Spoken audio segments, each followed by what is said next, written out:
mi Jesus dua kera mi Jesus dua kera mi Jesus dua kera mi Jesus dua kera mi Jesus dua kera mi Jesus dua kera mi Jesus dua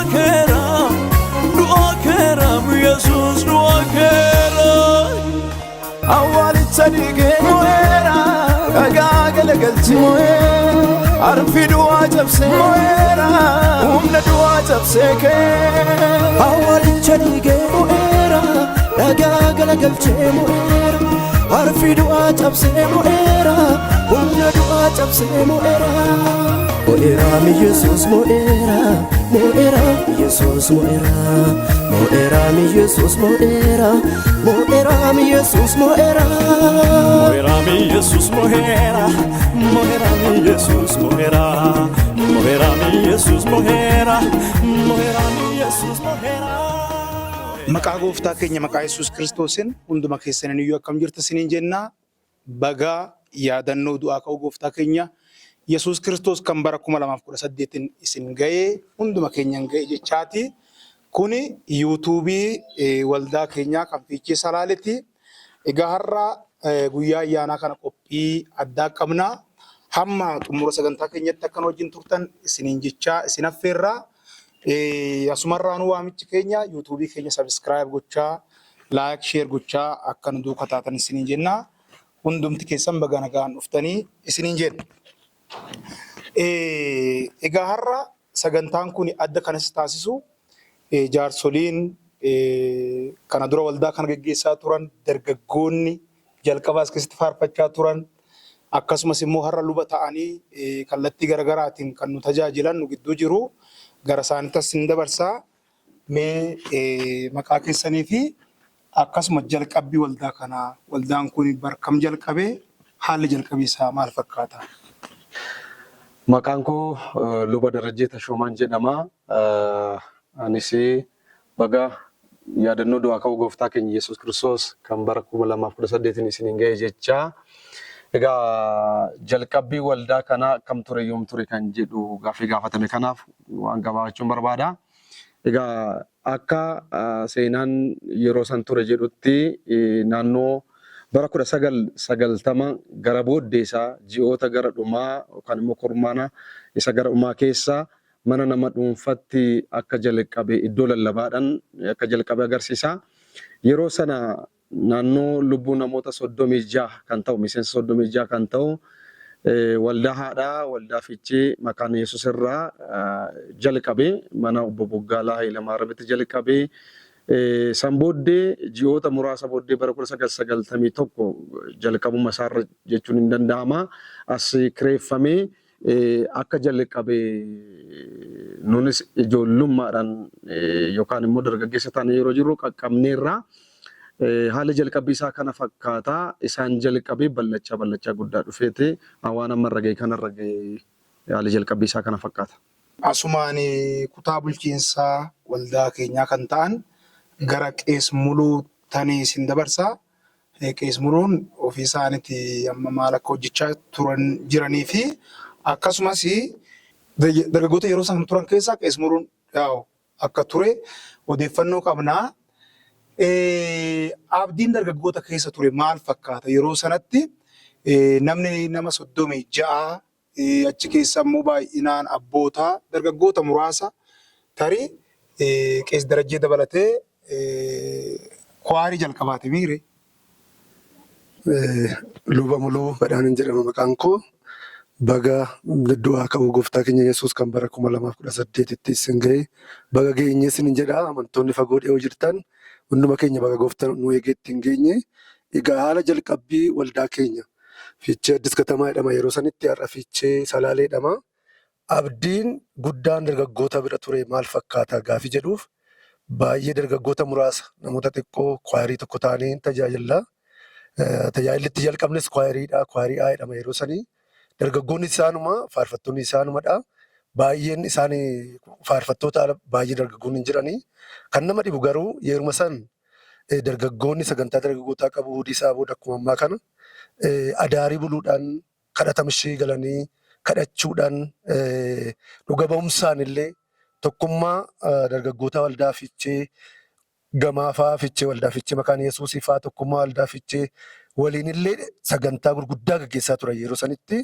Egaa kaka'umsa guddaa, of kennuu guddaa, hinaaffaa guddaa, lolli isaas mormii isaas akkasuma cimaa garuu dargaggoota keessa inni ture waldaa kana hin geeddarraa jedhamu kadhataa fi dhuga ba'umsa of kennanii hojii waaqayyoo hojjechuun kun baay'ee tureera yeroo sanitti baay'ee of kennanii jaalalaan hojii waaqayyoon akkasii hojjechuun baay'ee nu bira tureera. Asumarraan yaa'u gurmuu faarfattoota keessaa tokko Qis Darajjeedha. Inni yeroo dhageenyu baay'ee kabbaadidha jedhanii walitti dhufeenyi dargaggootatii fi gaggeessitoota yeroo sana maal fakkaata? Mee gabaabsatoo dargaggeessa yeroo sanaa ta'anitti. Baay'ee gaafii gaariidha. Egaa yeroo sana akkuma lubni muluun jedhe dargaggoonni lakkoofsa muraasaa garuu hinaaffaa guddaadhaan hojjetu, muuxannoon hin jiru, wangeelli hin babal'annee haa ta'uyyuu malee gaggeessitoota yeroo sana wajjin tura wajjiniin kallattii lama laaluun hin danda'ama.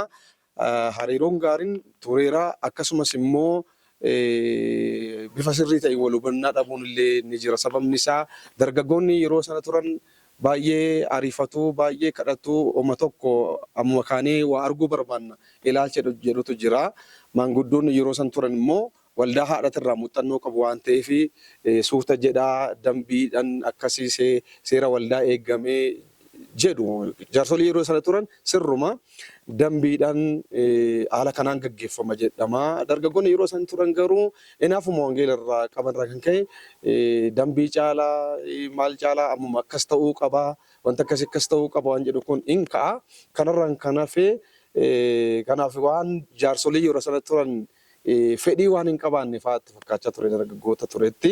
Amma garuu yeroo laaltu fedhii dhabuu otoo hin taane wanti tokko dubbii waaqayyootii fi dambiidha yoo hin utubamne rakkoo akka qabu hamma manuu gala. Yeroo sanatti garuu waan dargaggoota keessa jiru hin hubanne waan jedhu kana nuni yeroo sanatti tajaajiluu barbaanna. Isaan immoo suuta jedhaa, suuta guddadhaa waan jedhu kun hin ture. Nuni immoo battaluma sanatti lallabuu maal gochuu barbaanna. Egaa garaagarummaan ture. Wal hubannaan jaarsolii bira ture dargaggoota san bira hin turre muuxannoo dhabuurra kan ka'e qaban yeroo sana isaan nu qabanii fi suuta jedhaa jedhan sun immoo har'aaf nu toleera. Isaan irraa muuxannoo guddaa fudhanneerra garaagarummaan tureef walitti dhufeenyi ture kana fakkaata. Obbo Girmaa Laggasee yeroo sanatti namoota turan keessaa isaan hangafaati. Mee walitti dhufeenyi abboota dargaggoota wajjin qaban maal fakkaata gabaabsataatoo waan hun jedha. Egaa jalqaba galanni waaqayyoodha haa ta'u baga ayyaana du'aa ka'uu gooftaa Yesuus Kiristoos isin ga'e jechaati. Gaafii amma gaafatameef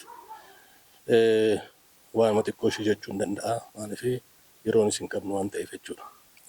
Yeroo san dhugumaa gama abbootiitiin yookaan immoo gama gaggeessitoota jiraniin muuxannuma waldaa haadhoo keenya irranaa warruma anuma dhufe isuma qabanneeti kan gaggeessatii turre. Egaa bara san muuxannoon haa jiraatu yookaan immoo gaggeessuun haa jiraatu malee akka ammaa kanaa miti akkuma jedhame jechuudha. Waan hundumaa balaaleffachuutu jira. Adeemsi warra dargaggootaa waan hundumaa ija shakkiitiin ilaaluutu jira ture yeroo san jechuudha. Inni kunis immoo akkuma amma lubni dubbate waan hambiraatirraa ka'uudhaanii miti. Waa ta'innu, waa'ee gufatinnu, gara hin taanetti deeminnu laata kan jedhu sanirraa ka'eeti jechuudha. Isa kana immoo egaa yeroo tokko tokko yaa'u dargaggeenyi waan kana sirriitti battalumatti ofitti fudhachuu dhiisuun jiraachuu danda'a. Haa ta'uuti immoo bira dabarreerra jechuudha bara sana Waaqayyo nu gargaaritu jechuudha. Kanaaf hariiruma gaariitu jira. Keessattuu yeroo san kan jiru inni kadhannaa dhugaatitu jira. Yeroo hundumaa kadhannaan bultii jira. Jaarsoliinis jira. Gaafa dargaggeenyi bulan akka eeguu sanitti jechuudha. Warri jaarsoliinis bira akkaataan itti bulan jira. Akkasitti jechuudha kan ture. Waanuma gaariitu ture. Isuma sanumtu garraamummaadha wanni jechaa turre suni har'a bakkee kanaan nu gaheera. Galanni Waaqayyoodhaaf haa ta'u. Egaa akka nu daawwachaa jirtan abdii guddaa qabna. Waaqa sinaa eebbisu. Isin yeroo gara waldaa kanaatti gaggeessummaadhaan egaa namoonni baay'een maqaa keessaniin kaasu. Namoonni baay'een keessayyuu ijaarsa waldaa kanaatti irraa wal qabatee maqaa keessaniin kaasu. Nama akkasiiti isiniin jedhu. Yeroo gara waldaa kanaatti dhuftan gara gaggeessummaatti yeroo dhuftan waldeechi maal fakkaata waan jedhu. Maqaa Waaqayyoo kan eebbifame haa ta'u baga ittiin isiniin geessanii jechuun barbaada. Egaa waldaan keenya yeroo sanatti waldaa Makana Yesuusii Fiichee Addis Katamaa jedhamee beekama. Yeroo sanatti haalli ture uummata xiqqoo, saba xiqqoo, waldaa xiqqoo ture jechuudha. Haa ta'uyyuu malee haalli ture immoo mul'ata guddaa, fageessanii ilaaluu, fageessanii yaaduu, kadhata guddaa ture jechuudha. Kanaaf yeroo sanatti namni yeroo sana ture halkanii guyyaa Waaqayyoon kadhata. Jabeessee too'ii Waaqayyoof hin hojjeta. Namoonni yeroo sana ture hundumtuu warra Waaqayyoof kennanii too'ii hojjechaa turanidha jechuudha.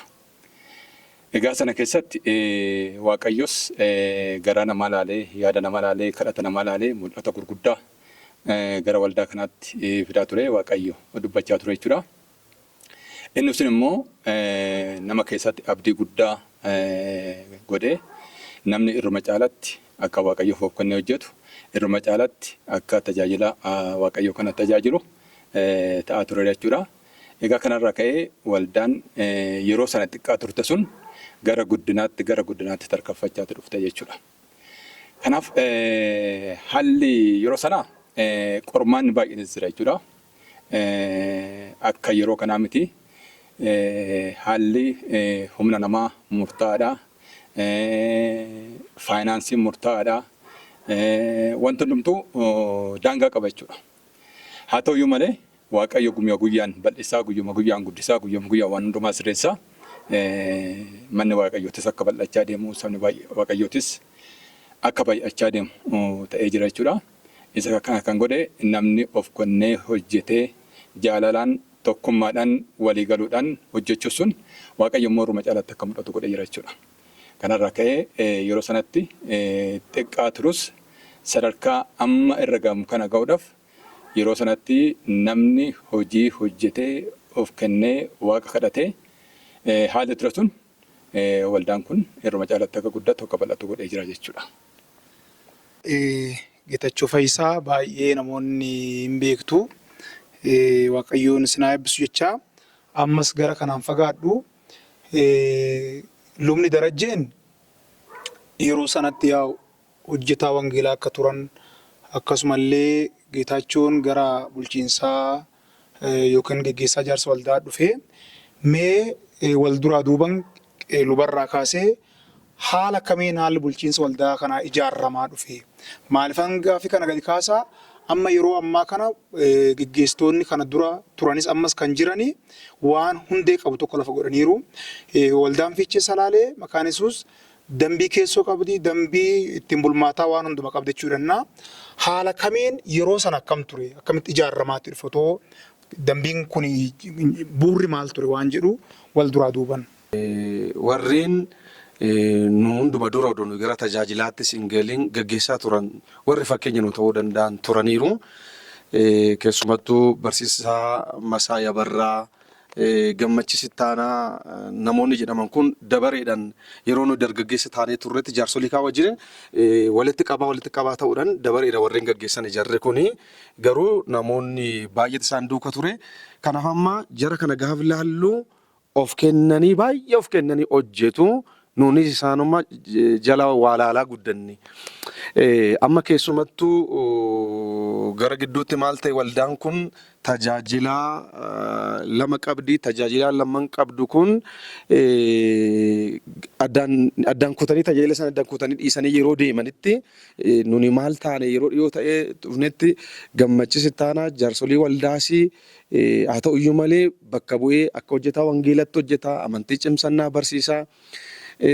Nunumammoo gaafa dadhabee nu iyyuu baay'ee homaan beeknu numammoo barsiisaa jedhee bakka nu buuseetti tajaajila kan ishee akalchiisaa ture. Kanaafuu isaanuma laallee guddannee warri dura gaggeessaa turan sun fakkeenyummaa gaariidhaan keessumattuu of kennuudhaan humnaan halkaniif guyyaa akka jaarsas akka tajaajilaas ta'anii hojjechuu kana isaan irraa barree wal duraa booddee walirraa fuudhaa dhufamee anis gara hojjetaa wangeelatti waamamee qees muluunis gara hojjetaa wangeelatti waamamanii san booddeedhaan geechoon gara tajaajilaatti gara gaggeessummaatti waamamanii egaa amma yeroo geechoffaan waamaman yeroo nu gara tajaajilaatti waamamnu muuxannoon qabnu baay'een jiru garuu waaqayyo sodaachuun jira wal dhaga'uun jira wal amanuun jira wal kakaasuun jira kanarraa kan ka'e waanuma namoota duraarraa agarre sana garagarchaa waaqayyoon immoo kadhachaa waaqayyo waan dubbatu sana immoo mul'ata jijjiiruudhaan karoota jijjiiruudhaan haasa'uudhaan shayii dhugaa buna dhugaa'uma waan akkasii jennaa san booddee gara jaarsolitti dhufaa hin mari'ataman guddatamaa haa ta'u jedhama waan haa ta'u jedhamu sun immoo gaafa hojjetamu gara hojiitti jijjiiramee wanti guddaan mul'achaa tureera. Sanduwaayyuu miti immoo waan amantootas guddaa ture. Egaa amantoonni bara san turan qabeenya guddaan qaban haa ta'u iyyuu malee immoo humna qabaniin keessumattuu humna qabaniin dargaggoonni haadholiin waanuma qaban sana qarshii duwwaa miti. Daakuudhaan biddeena waan barbaachisu hunduma akkan waan mana isaaniitti waa qopheessaa jiranitti hojjetu halkaniif guyyaa hojjetu. Egaa wanti baay'een dambii beekamee wanti baay'een muuxannoo beekamee otoo hin taane waan jararraa agarre sana itti fufsiisuu. Akkasumatti immoo asin immoo mariidhaan waan mariidhaan akka waa badeen uumamnetti wanta akkasii kun odoo akkas ta'e wayyuu jechaa mari'achaa mariidhaan hojjetamee haala kanaan bulfamaa ture. Kanaaf habalu kana jedhamee hin beekamu. Kamtu tajaajila akka ta'e kamtu jaarsa waldaa akka ta'e hin beekamu. Nuun tajaajiltoota taanee jirru akka jaarsa waldaatti hojjennaa. Sababni isaa amma seera waldaa keenya erga barree tajaajilaan jaarsolii wajjin hirmaatu luba tokko kan hojjetaa wangeelaa tokko nu garuu lamman keenyaa wal duuka hirmaannaa ka jaarsoliis hin hojjennaa isaanis akka tajaajiltoota hojjetu baay'uma nutu as keessatti walii beekarraan kan hafe gaheen keenya sana jechaan turre kan akka goonu kan nu godhe immoo warreen jalqabaa santu akkasitti hojjechaa ture kana fakkaata. Tole jalqaba akkuma keessin kaase ture muuxannoo bal'aan ture. Haa ta'u iyyuu malee ammuma hojiin bal'achaa deemu amma sabni baay'achaa deemu waan saba sana ittiin gaggeeffamu waan hojii sun ittiin gaggeeffamu wanti haarofti dhufaatti dhufe jechuudha. Hojiin haarofti gaafa dhuftu mul'anni haaraa gaafa dhufu wanti haaraa gaafa dabalamu gara qajeelfamaatti gara qajeelfama guddisuutti gara dambii baasuutti gara mariitti deemamaatti deema. Sanarra ka'eetu hundumtuu guddataa lafa qabachaatti deema jechuudha. Kanaaf jalqaba irratti namni gahee isaa maali kan jedhu daangaan taa'ee jiru hundumtuu hin hojjeta of kenneetti hojjeta waan itti kenname hin hojjeta boodarra garuu namnis baay'achaati hojiinis bal'achaati gaafa dhufu namaaf gahee hojii daangaa hojiin godhamuutti mariitti galame mariin gaafa ilaalama immoo akka amma kana susitti dambiin jiru maal fakkaata kan jedhu isaan ilaalamuutti seenname. Kanaaf akkaataa dambii kanaatiin habalu kan hojjetaa kuni kan hojjeta kan jedhu sun amma dabaloopi ta'atii deemaa dhufe jechuudha. Kanarraa ka'ee haala hojiitti wal qabatee duris namni sirnumatti hojii hojjeta. Akkaataa daangeffamaa fi ittiin bulmaata mana hojiitiin immoo akkaataa kamiinuu hojjenne waan sirrii hojjennaa waan sirrii fennaa yoo dogongorri illee dhufe akkamitti sirreessina kan jedhurraa ka'eetu gara qajeelfamaa fi hojimaata wal simsiisutti deemamaa dhufe.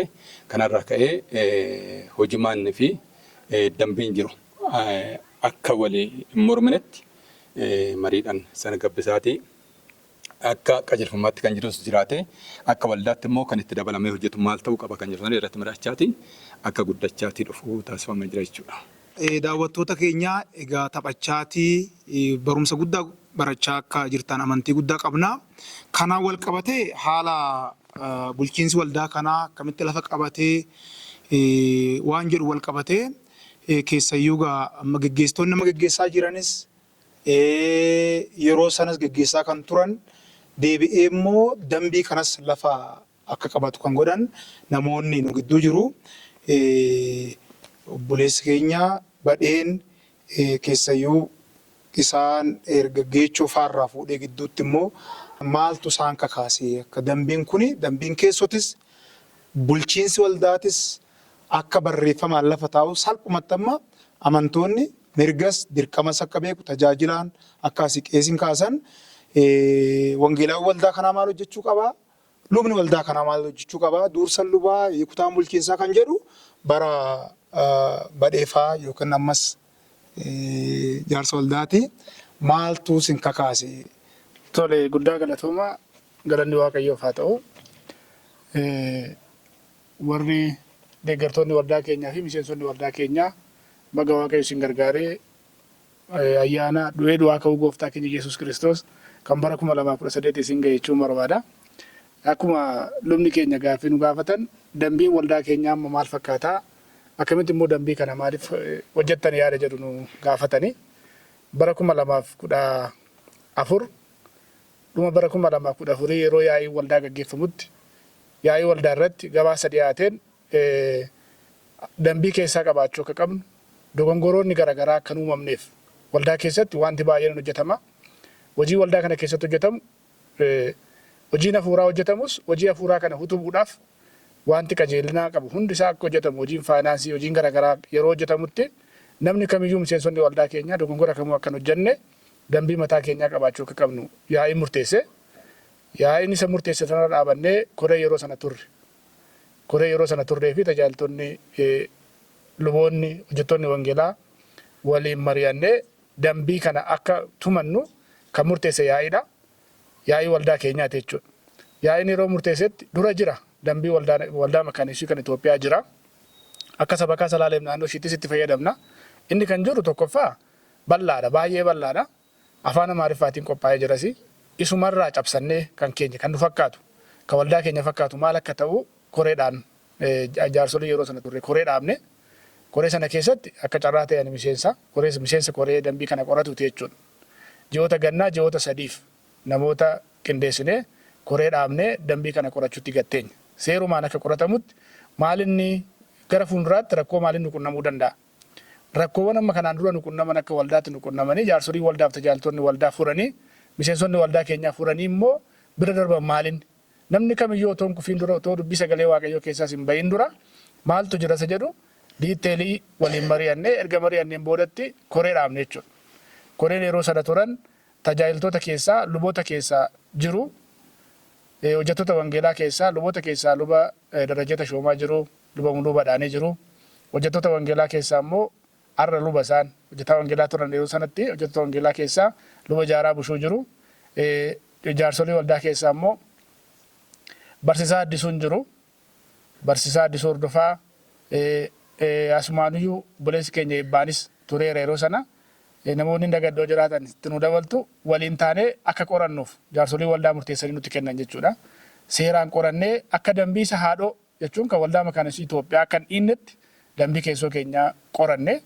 Erga qoranneen boodatti yaa'ii keenyaaf dhiyeessine deebisne. Kan nu akka qorannu godhe yaa'iidha waan ta'eef yaa'iidhaaf dhiyeessine yaa'iidhaan irratti walii gallee wanta gulaaluu qabnu gulaallee erga yaa'iidhaan irratti walii galleen boodatti sabakaa Salaaleem naannoo ishiitti ergine sabakaa Salaaleem naannoo ishii immoo qaama dhimmi ilaallatuuf ergee nu mirkanaa'ee deebi'ee amma nu bira jiraachuudha.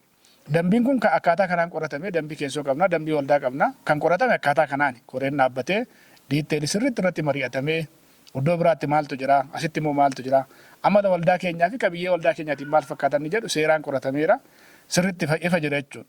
Kan akka qorannu nu kakaase immoo gaaffii nu gaafatametti deemuudhaaf akka qorannu kan nu kakaase dogongorri uumamee otoo hin taane miseensonni waldaa keenyas tajaajiltoonni keenyas jaarsoliin keenyas daangaa raawwatiinsa hojii isaanii beekanii akka hojjetaniif inni guddaan jechuudha. Amaluma ta'ee waldaa kana keessatti namni hundumtuu hojii hojjeta miseensonni hundumtuu hojii hojjeta. Hojiin hojjetamu hojii hafuuraati. Hojii hafuuraa keessatti immoo dogongorri tokko akka uumamneef daangaa raawwatiinsaa walii gochuudhaaf lubni waldaa kanaa maal hojjechuu akka qabu. Hojjetaa wangeelaa waldaa kanaa maal hojjechuu akka qabu.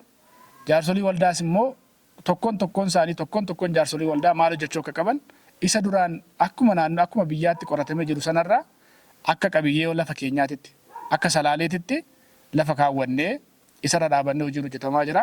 Ammatti namni haaraanu akkaataa dambii kanaatiin miseensa waldaa kanaa ta'ee akkaataa dambii sanaatiin yoo dhufe dambii kana dubbisee hojii waldaan kun hojjettu hunduma isaa hubatee hojjechuu hin danda'a jechuudha.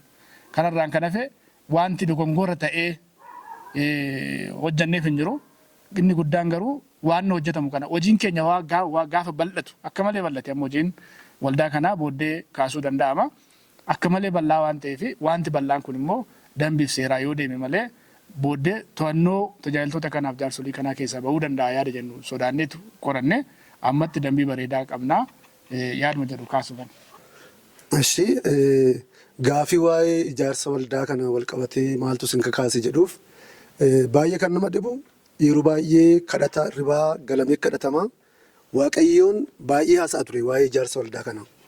Tajaajilaan konferansii yoo dhufe sagantaa garaagaraa yoo dhufe kan nama dhibu waa'ee ijaaramu waldaa kana ergaa yeroo baay'ee irra deebi'ee darba ture. Naa irratti kadhatama waldaan immoo yeroo baay'eedhaaf waggaa 10 oli kan ta'u akkaawuntii cufaa bantee eega mul'anni kun mul'ata waaqayyoo ta'eedhameeti akkaawuntii cufaa keessatti qarshii walitti qabamaa ture.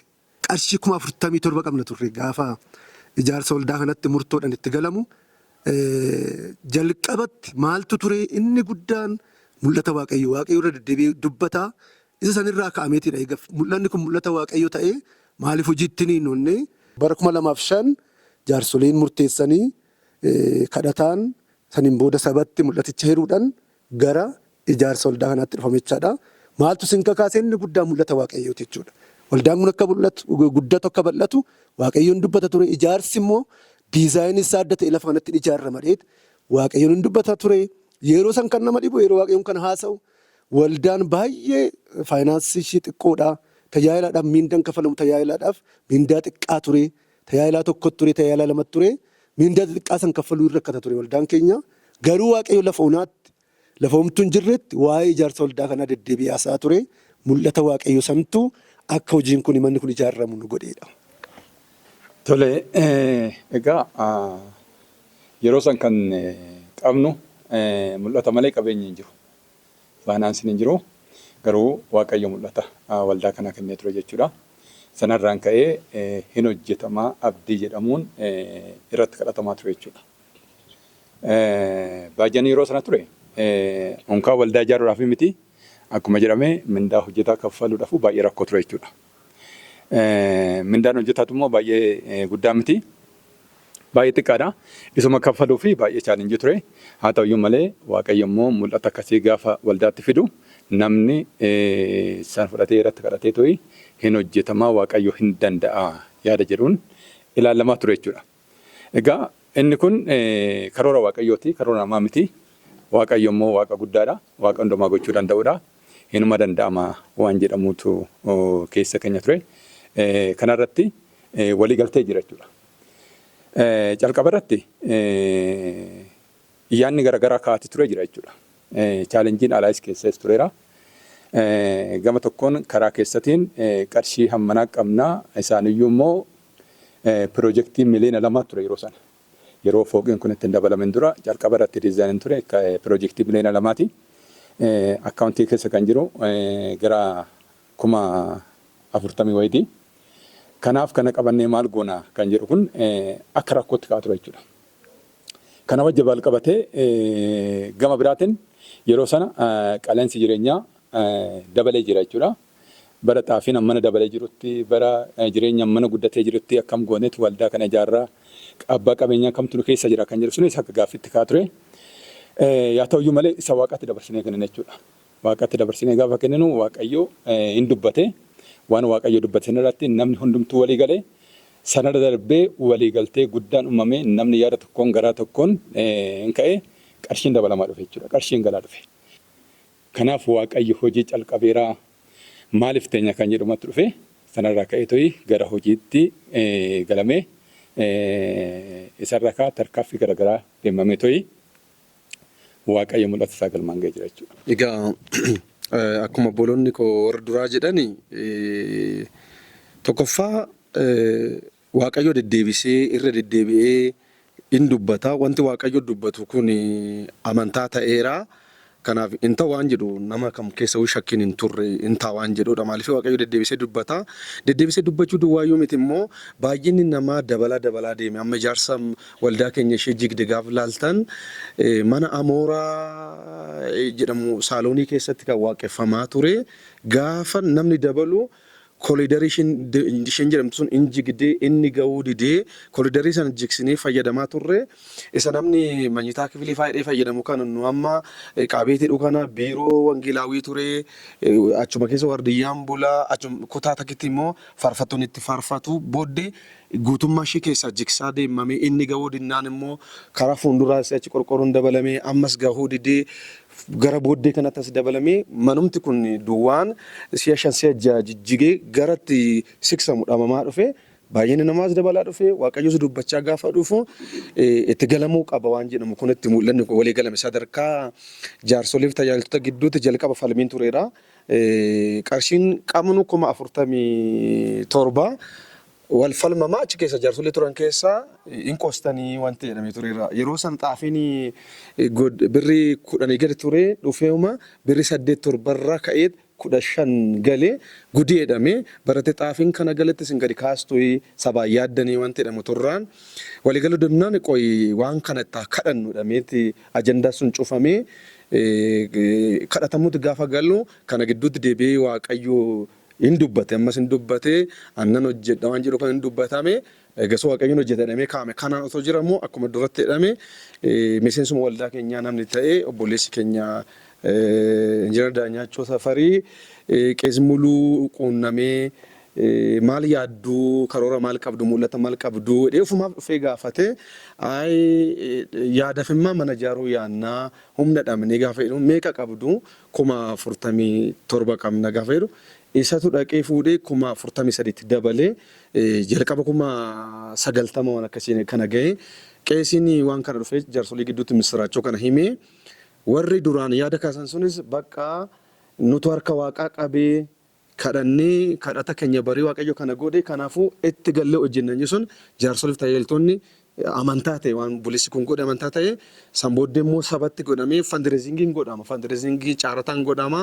Miindaa namni nyaatu xixiqqoo waan tureef wanti namni kennu 500 kenne 700 kenne 300 kenne jedhamee gugurramee 140 gahame 140 sanaan tokko de hojiin kun jalqabame gaafa 140 hojiin jalqabamu shakkiin hin turre Waaqayyo itti guutaman ta'e amma gahee haa ga'u itti deemnan garuu wanti hin dagatamne kamaa inni qarshiin amma isaa ta'uyyuu malee humni namaa boolla qotuun jalqabee dargaggoonni haadholiin abboonni miseensi waldaa kana kan hojjetame qarshiitu yoo geeddarame inni guddaadha garuu humna ofii keenyaaf fayyadamna qarshii kana hojjetamna jedhameen kanaan bu'uurri kaa'amee jalqabamee kanaaf kan nu kakaase waan lama waan Waaqni dubbatu sanaa fi baay'achaa dhufu uummata garatti goonu dhabu santu dirqamsiisee kanatti nu galchee sanaan immoo Waaqayyo nu duukaa ta'ee sabnis nu duukaa ta'ee xiqqaa guddaan fagoo dhiisu nu birmatamee kallattii kanaan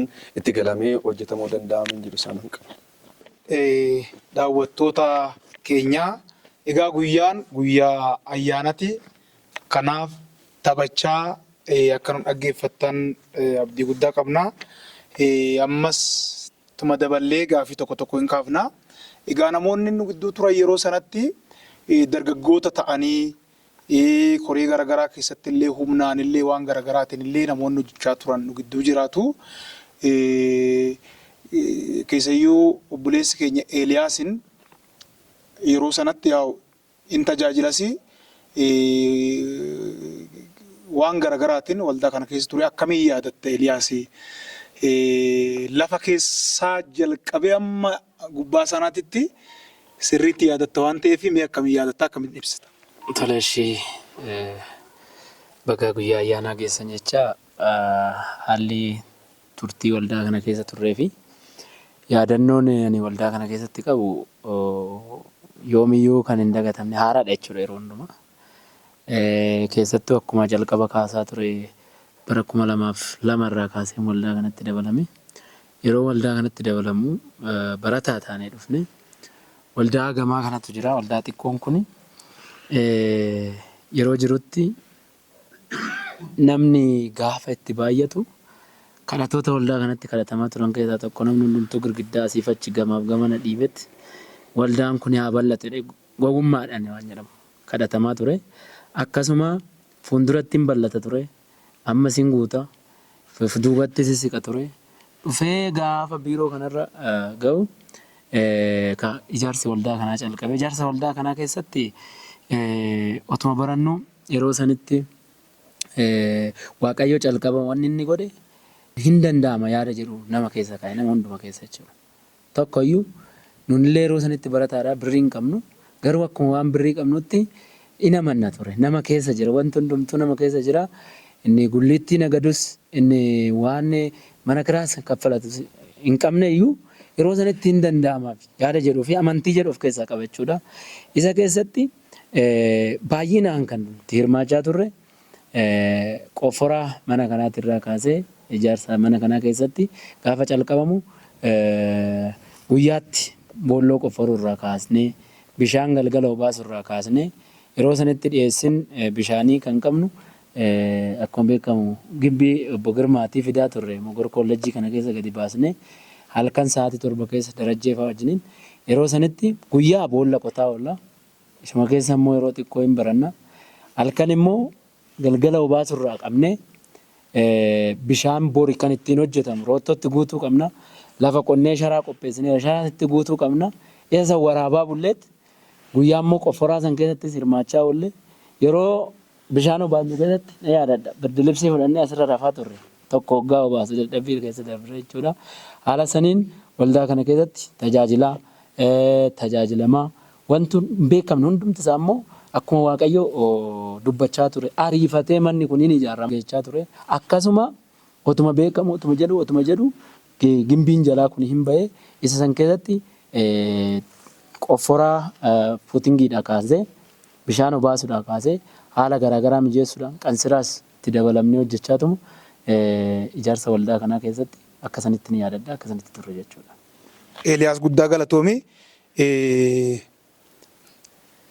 gaafii tokko gara kanatti deebiseeni yeroo sanatti gaggeessitoonni turtan tajaajiltoonni turtan qarshii 140,040 yeroo sanatti har'arra teenyee homaa gochuun hin danda'amu. Mee haala kamiin walitti qabaa turtan jechuun piroojeektiin miliyoona 2 pilaas sunuyyuu immoo diizaaniin yaa'u biiroo keenya keessa jira isaan miliyoona 2 boodarra immoo dhufeetiin fooqiin kun inni lamaan kun itti dabalamee deemee gara miliyoona 4 akka gahee humna namaatiin ala jechuun seenan akka dubbatutti jechuudha. Nus akka quba qabaannutti haala kamiin galii walitti sassaabatte turtanii obboleessi keenya obbo Geechuu fi akkasumas qeesmuruu wal duraa duuban qarreetti baatanii waamtammoo hin kadhattammoo haala kamiin mee galii walitti qabdan? Tole egaa calqaba irratti amantaatu jira. Amantaan jiru Waaqayyo dubbatee Waaqayyo raawwata abdiin jedhu tureera jechuudha. Kanarraan ka'ee akkamitti hojjenna kan jedhu yaaddoon turre jechuudha. Kanaaf Waaqayyo dubbateera Waaqayyo baay'ate fida Waaqayyo dubbateera Waaqayyo hojjeta yaadni jedhu ture jira jechuudha. Garuu akka keenyatti immoo maal hojjechuu qabna kan jedhu tokko lama jennee hin karoorsine jechuudha. Kanaaf sadarkaa duraatti irratti eessa jammarraa sadarkaa dhumaatti garamitti deemnaa kan jedhu kana karoora mataa keenyaa akka waldaatti kaawwannee itti deemne waan kaawwanne kana amantoota jira wajjiratti marannee irratti walii gallee erga walii galamee booda gara hojiitti galame jechuudha. Akkuma jedhame qarshiin calqaba yeroo sanatti kaazinaa keessa ture qarshii muraasa waldaa kana ijaaruudhaaf miti lafa kana qulqulleessuudhaaf waan gahuu miti jechuudha. Haa ta'uyyuu malee sadarkaa duraatti irratti Waaqayyo karaa garaagaraatiin calqabee isarraa ka'ee fandireezingii garaagaraa gaggeessuutti galle jechuudha. Fandireezingii kana gaafa gaggeessinu eessaa jammarraa kan jedhu san hin kaasne calqaba irratti waldaa keenyarraa jammarrannee karoorfanne waldaa keenyarraa gaafa jammarru immoo koreen jaarsolii tajaajiltoonni ofirraa jammarra jennee murteessine jechuudha.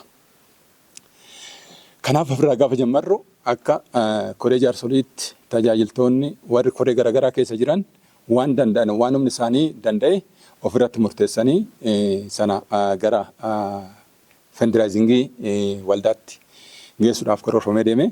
Yeroo sanatti na yaadadhaa 100,000 funaannanneet akka waldaatti karoorfannee ture jechuudha. Gaafa hojiitti galamu gara 120 wayii akkas gaafa sassaabamu ajaa'iba jedhamee Waaqayyo hojii isaa hojjeteera kan jedhamutti deebinee Waaqayyo galateeffannee kana caalammoo Waaqayyo hin hojjeta abdii jedhu indegana karoora biraa akka yaannu waan biraa akka karoorsinu nu taasise. Kanatti aansinee waldaa haadhoo Makana Yesuusii gamaatti hin gaggeessina jennee turre. Yaa'u tajaajiltoonni yeroo san turan waldaan keenya akka keessanii miti jedhanii baay'ee banaan turre. Garuu jaalala jirurraa ka'eetoo bakka waan jiru numa goona jenneet waliigallee achi deemnee gara 50 walitti qabame ajaa'iba jedhame jechuudha. Amma Waaqayyo hojii sarara jira. Waaqayyo hojii hojjechaa jira. Amma mileena lama nu barbaachisa. Mileena lama akkamitti guutuu qabna kan jedhu indegana teenyee miraannee fandiraayizingii sadarkaa Finfinneetti gaggeessuu qabna jenneet karoorsinee itti deemna jechuudha. Gaafa fandiraayizingii sadarkaa itti gaggeessan inni deemnu qormaata gurguddaatu ture jechuudha. Tokkoffaa diizaanumti mana kanaatu humna keessanii olii hin dandeessanii dhaaba kan jedhu ture jira. Gama biraatiin sadarkaa Finfinnee irratti warra siituu gaggeessee milkoomnee isifichaadha dhuftanii hin dandeessan waan jedhamutu ture. Kanaaf koreen iddoo sana deemee ture yaada kana chaalenjii wal goonee gallee karuma keenyaan itti deemne jechuudha. Gaafa itti deemnu waan lama wal faana hojjechuudhaaf yaanne tokko diizaayinii mana kanaa jijjiiramuu qabaa. Guddina waldaa amma jiru kana wajjin guddina saba keenyaa amma ariitiidhaan dabalaa deemu kana wajjin wanta amma qabnu kun kana keessummeessuu hin danda'u jennee yaanne diizaayinii sana jijjiiruudhaaf karoora tokko ture. Gama biraatiin immoo fandiraayizingii sadarkaa Finfinneetti koree dhaabnee too'ii walitti qabuudhaaf kun lamaan ture. Kana lamaanuu nu milkaa'ee jira jechuudha. Kanaaf qormaanni garaagaraa jiraatus sadarkaa Finfinneetti irratti fandiraayizingii gaafa gaggeessinu qarshii 400 ol walitti qabnee hojiin kun sadarkaa olaanaadhaan akka gaggeeffamuu danda'u gaafa mirkaneeffannee jechuudha. Gaafa 400 Finfinneedhaa fandiraayizingii irraa argannee gallu amma diizaayiniin keenya kun shift ta'uu qaba jenneet G+2 ta'uu qaba kan jedhutti dhufne diizaayinii isaatis gaafasuma akka jijjiiramu murteessinee koreedhaa irratti marannee tajaajiltoota hojii irratti marannee sabatti dhiyeessinee mirkaneessinee gara hojiitti galamee kanarraa ka'ee baajenni kanaan alattis dabalamaa deeggartoonni garaagaraatis biyya keessas biyya alaatis ni deeggaraa turanii baajenni guddaan dhufaatii hojiin kun hojjetamaa ture jechuudha. Keessattuu waan baay'ee galateeffamuu qaban kan akka Qees Wulii Kalambaa kan jedhaman qarshii guddaan nu deeggaraa turanii jiru. Akkasumas Insuu Kooriyaawii an turan karaa baay'eedhaan nu deeggaraa turanii jiru. Inni walitti dhufee baajenni waldaa kana guddateetu waldaa kun akka hojjetamu ta'ee jira. Wanti guddaasa garuu waan argamu kana qofa hin ta'in waan asitti hojjetamu kana namni qorqoorroo kaareedhaan irra ta'e simmintoo kuntaalaan irra ta'e bilookeetti lakkoofsan irra ta'e sibiila beergadhaan irra ta'e akkasitti adda too'ii bitaatii hojjechaa ture jechuudha. Kanaaf tokkummaa yeroo sana ture, waliigaltee yeroo sana ture, jaalalli yeroo sana ture, Waaqayyo nu gidduutti hojii dinqii akka hojjetu taasiseera jechuudha. Egaa yeroo sanatti calqaba diizaayinii isaa gaafa nuti jammarru wanti baay'een akka hojii kana dhaabnu abdii nama kutaachisu ture jira jechuudha. Gama tokkoon gaafa diizaayinii kana fuunee maxxansinu namoonni baay'een nutti qoosaa turan.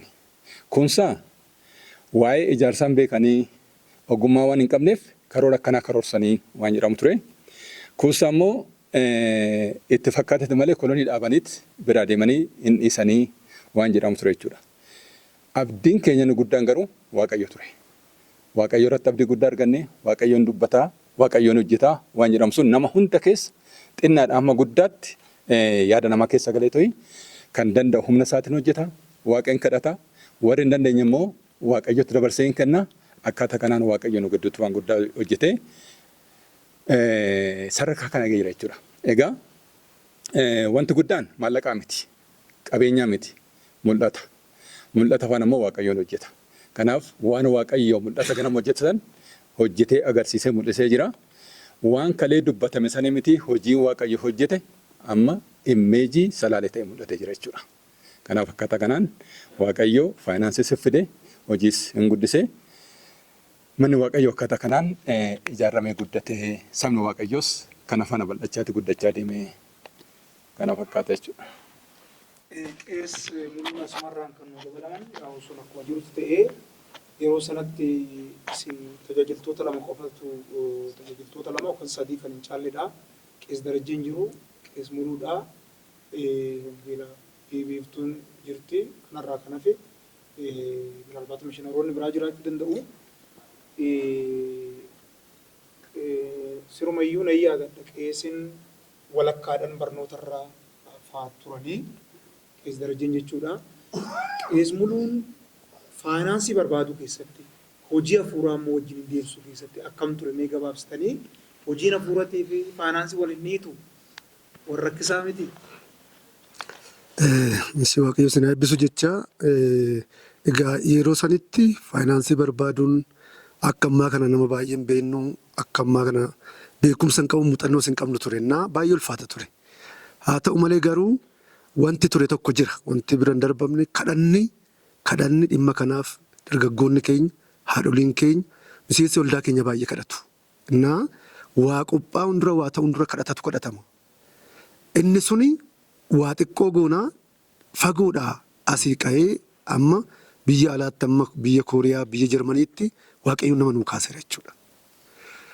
Inni guddaan tokkummaadhaan amantiidhaan of kennuudhaan jaalalaan wantichonni ta'u beekumsa addaa nama addaa beeknee miti kadhataan waan hojjetamuuf gama lachuuniyyuu waaqayyoon milkeesseera. Keessattuu tajaajiltoota irratti komiin baay'een ka'aa ture. Tajaajiltoonni maal godhu jaarsa keessaa kan jedhu kun irra deddeebi'amee amantoota keessas bakkeedhas wanti nuun jedhamu tureera. Kan nama dhibu garuu hojiin hafuura sin amne waldaan garaagaraa komii yoo kaaseyyuu amantoonni keenyallee waan tajaajiltoonni hojjetan hin beekanii waan jaarsonni waldaallee hojjetamu kan hin beekne jiru.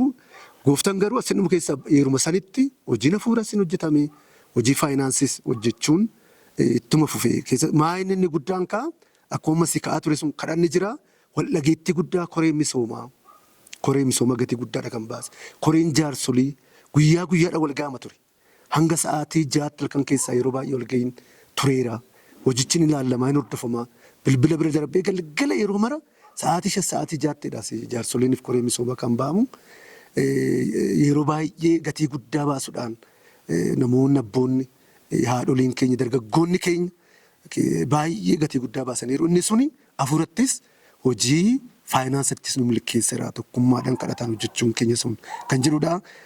Waa ulfaatiyyuu malee mul'atichi mul'ata waaqayyo yaada waaqayyo waan ta'eef waa xiqqoo goonaa waaqayyo darbee waan gurguddaa hojjeta ture garaa namootaa nu hubanna ture nama namanni nama nu hin beekne fagoodhaa dhi'uudha waaqayyo darbee hojjechaa ture yaadichi mul'atichi mul'ata waaqayyo waan ta'eef bifa kanaan hojicha hojjennee gara xumuraatti dhufuu dandeenye kana fakkaata wantichi ulfaatayyuu waaqayyo ittiin milkeessara deeyya. Waan qeesiin jalqaba kaasira waa tokko hunda bal'inatti tola amma wanti lama tureera gariin deemee qarshii barbaadu kadhatu jira gariin tokko immoo asii hin kadhata kanatu wal duukaa hojjetamaa ture sababni isaas kanata mishigee kan kadhata ribaatu godhama warra si deemee qarshii barbaadu sun immoo dhageettii namaa hin argatu ture kanaafuu tokko kana keessumattuu kadhata ribaata irratti yeroo tokko wanta yaadadhu keessa mee qarshii waaqayyoo akka nu kennu barreessaa hin kadhannedhamee qarshii guddaa an barreesse indoo waan yaadadha qarshii 500 barreesse fidaadhamee waraqaa kun 200 200 guddaan 500 barraa'ee harkarraa kaa'amee kadhatamee otoo mishigirra jirru bilbilamee himame. Booddee garumaa inni kan jedhame hin gaabbine. Qooda qarshii 100,000 jennu silaa waaqa kenna maal ta'a miliyoona 1 miliyoona 2 jedhamee odoo barreeffamee jedhame. Waan kadhanne san waaqayyoon godheera garuu maal ta'a silaa kadhachuun keenya nollee waan guddaa odoo gaafatamne jedhamee gaabbiyyuu uumaa ture. Kanarratti waan gaafiin gaafatame baay'een dadinqu keessaa baay'isoo salphaatti hin hojjetamne. Yeroonni ji'oota muraasaafis ijaarsi kun adda citee wanti godhamus wallaalame turedha. Ani keessumattuu qarshiin 25,000 dhabame. Qarshiin 25,000 dhabame asumaanuu maqaa isaaniitti dhufnee galateeffachuun barbaachisaadha. Maal wayya gaafa jedhamu manni nama dhuunfaa qabsiifamee qarshii 25,000 kana liqeeffannee akka kaffalamu jedhamee bakka achuma keessa obbo Girmaa Laggasaa koree keessa jiru ani mana kiyya nan qabsiisadhe isaan mana isaanii qabsiisanii ofiif liqeeffatanii qarshii nu kennanii nuun immoo liqii sana ji'aan kaffalaa turre jechuudha. Mana kana ijaaruudhaaf ka waldaan maayikiroofaayinaansii irraa liqeeffatteetti gara booddee immoo namoonni kennaa fi kurnoo isaanii caalaa darbaa abalu 20,000 fidi.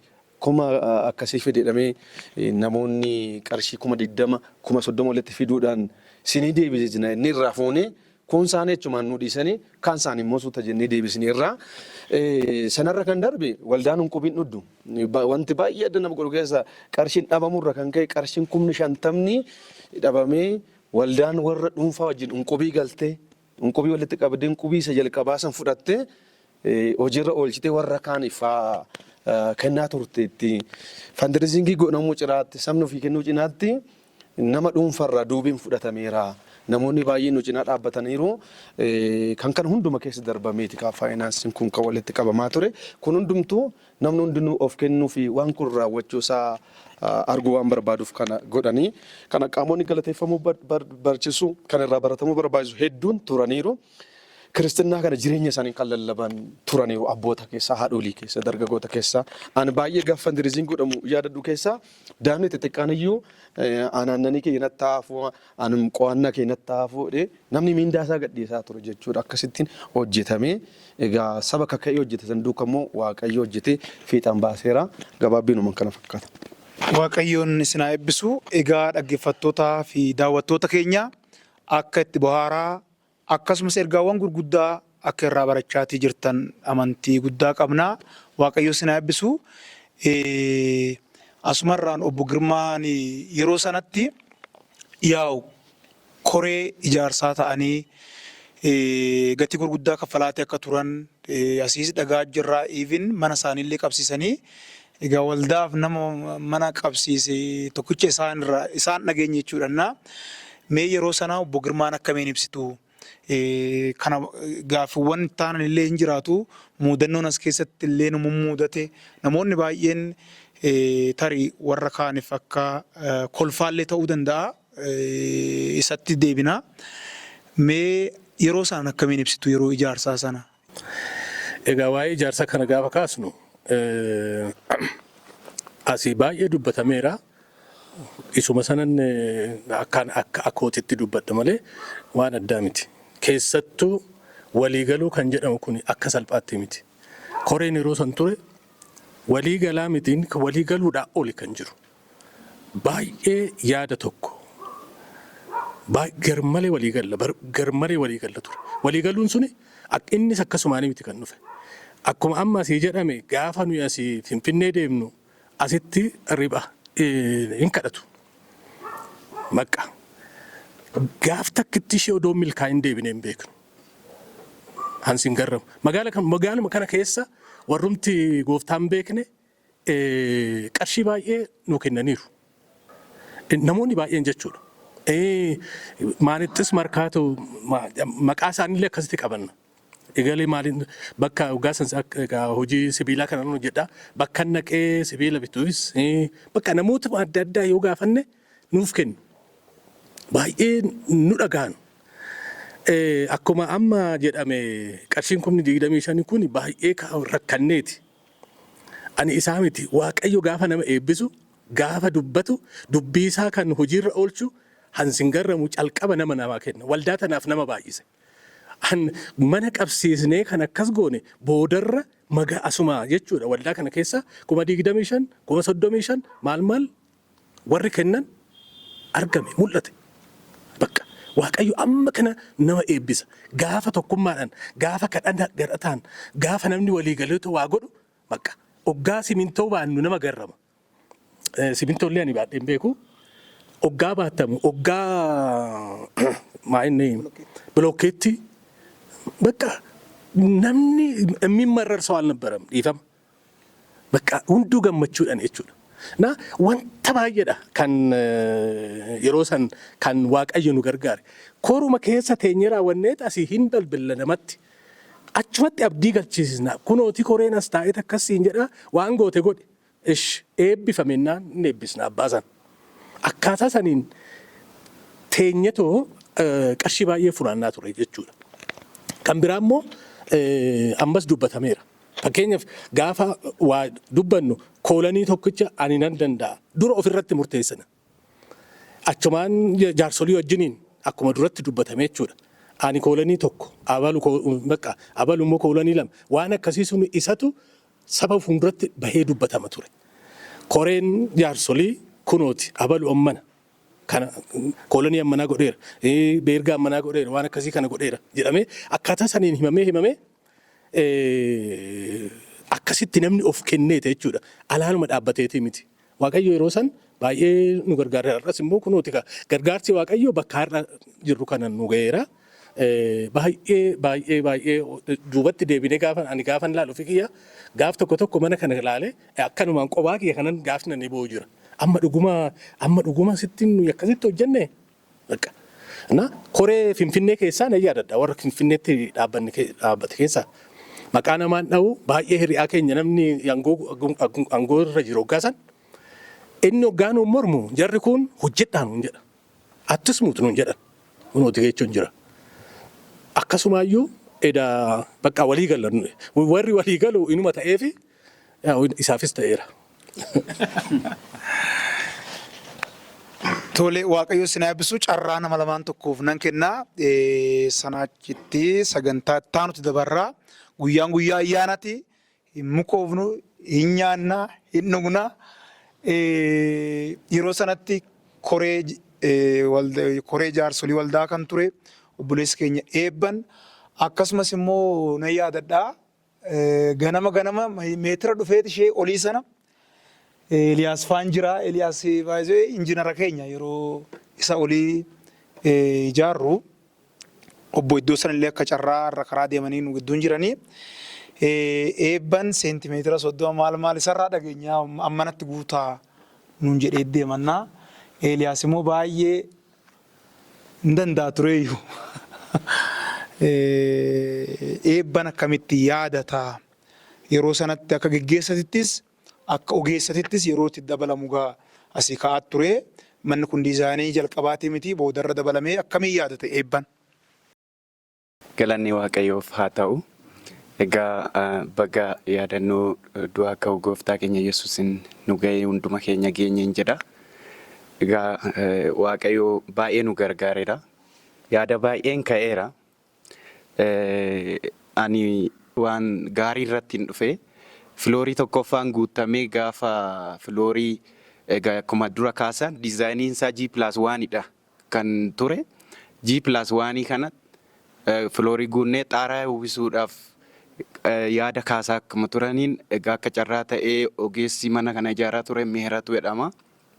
Egaa manni kun beeziin akkanitti itti ba'e baay'ee waan beekuuf waan kana waan baay'ee itti dadhabnee hojjenne kana itti fufuu qabna kan jedhu duras yaadni tureera waan ta'eef gubbuma filoorii kanarra dhaabbannee filooriin lammaffaa akka guutamu yaada tokko kaasaa turre jechuudha. Achumarra dhaabbannee kolonii tokko hirachaa turre akka carraa nuti koloniiwwan achirra jiran hundumtuu koreen ijaarsaa fi koreen jaarsolii fi tajaajiltoonni hirannee waliin geenye gaafa sabatti deebi'u inni caalu ta'eera jechuudha. Achumarraa kaanee diizaayinii isaa gara G+2tti akka jijjiiramu murteessinee jaarsoliidhaan koreen ijaarsaa sunis gara jaarsoliitti dhiyeessinee murtaa'ee diizaayiniin isaa hojjenne. Egaa chaalenjiin akkuma ka'e muddateera. Karaa sinodoosii keenyaas wanti kun jalqabuma hin dandeessan waan jedhamu sun tureera.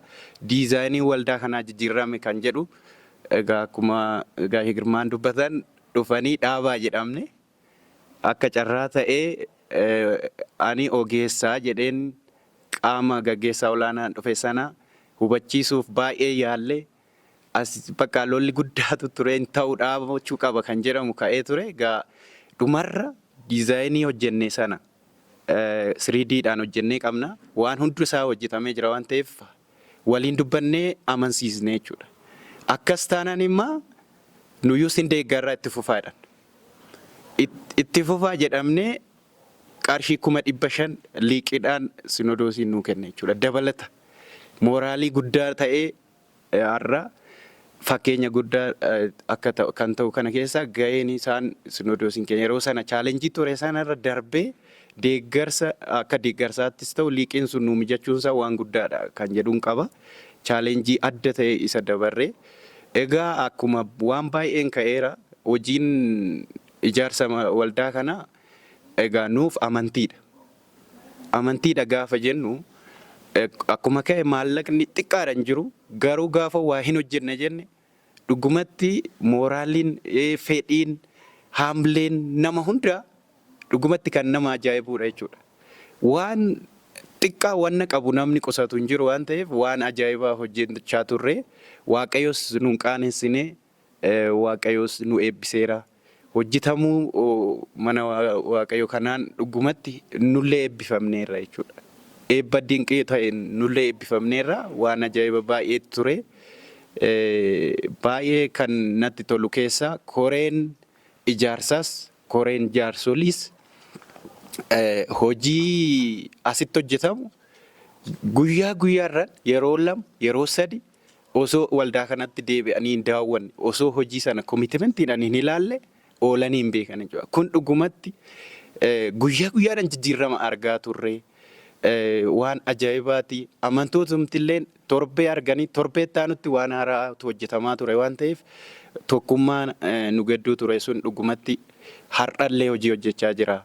Fakkeenya guddaa nuuf ta'ee namoota biraafillee akka muuxannoo ta'utti kan namaaf ta'u jira waan ta'eef egaa gabaabumatti waan baay'ee namatti toluudha. Waaqayyo guddaa nu eebbiseera. Ulfaadhaa ayyaana gaarii hunduma keenyaaf haa ta'u. Tole sagantaa keenya itti fufaa jirra. Egaa ijaarsa kana keessatti waan baay'ee kan nama kofalchiisus kan nama gammachiisu akkasumallee kan nama gaddisiisu baay'eetu jira. Waan hunda isaa yoo gadi kaasnee haasofne waan baay'ee dhagaa amma yeroo keenya wajjin hin deemuudhaaf namni fiixee fooqee kanarraallee kufuudhaaf Waaqayyoon kan isa oolche namoonni kan biraas muudannoowwan as keessa jiru hin kaasu. Mee wanti sammuu keessan keessaa hin banne Qees Darajjee irraa kaasitaan amma achitti deema. Maaltu yeroo ijaarsaa kanas mudate karaa fuurattis haa ta'u karaa biraattis haa ta'u mudannoo keessan?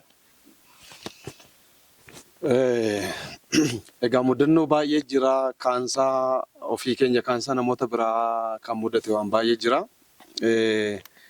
Ani gama kiyyaan waa'ee ijaarsa kana gaafa ilaalu waan lamatu sammuu koo keessaan badu. Gaafa mudannoon tokko gaafa fannoon kun ba'u konferensii Yaayyaa Guulallee keessa waamameen konferensii deemuufan jira. Garuu fannoo kana baasnee sanduuqa deemneen suufii daalacha bareedaa tokko gan uffadhu bareedu wayii tokko qaba. Ittiin tajaajilanii namoonni qabadhee dhufee isumaan korsiisuu gaafan jalqabu mismaarri surricha na jala qabee tarsaasee isuma tarsaa sanaan deemee Yaayyaa Guulallee konferensii tajaajilee ma deebi'ee surri sana yaadannoo isaan qaba. Yaadannoon lammaffaan yeroo baay'ee fandireezingii waldaa kana keessatti anatu gaggeessa. Gaggeessaa ooleen baay'ee gammadeen gidduutti warri piroojeektii misooma daa'immanii ijoollee tokko hanga sadaffaa ba'anii badhaasa kennina jedhanii raawwatanii qeessin achumaan waamee nu haa kennu naan jedhanii amma qabxiin barraa'ee jiru qabxii 99 kaffee tokkoffaa kan ba'e jechuun qaban ture. Ani garuu kuma ammasii kennee tokkoffaa kan feene amantoota irraa baddan jedhaa in kolfa biyyi. Ani waan jedhin hin beeku booddee gurratti natti dhufanii ati waa'ee qarshii keessaa hin baane mamma kuni barnoota sadarkaadhaan namni booddee kana dhiifama gaafannee 99 tuqaa tokko fidee tokkoffaa kan feene sirreessee waan kana lamman dagadoo mudannoon naqoon nama keessaa isa kana.